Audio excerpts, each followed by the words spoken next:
Saudi अरब से ताल्लुक़ रखने वाली 70 साला मुअम्मर खातून सलवा अल अमानी ने अपनी बैचलर्स की डिग्री मुकम्मल करके इस बात को सच कर दिखाया कि तालीम हासिल करने की कोई मखसूस उम्र नहीं होती।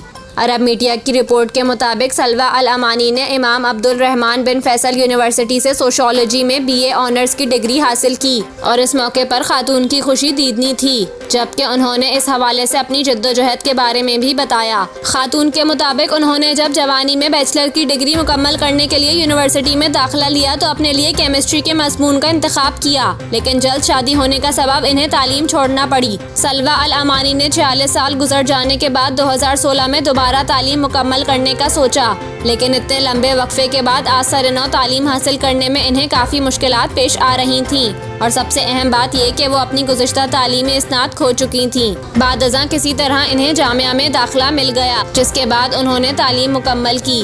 ग्रेजुएशन मुकम्मल करने से मुताल्लिक़ खातून ने कहा कि मेरी ग्रेजुएशन और यूनिवर्सिटी के स्टेज पर मुझे इज़्ज़त देने का लम्हा मुतासिर कुन और लाजवाल है, क्योंकि मैंने 46 साल तक इसका इंतज़ार किया। ये याद मेरे जहन में रहेगी जब तक जिंदा रहूंगी।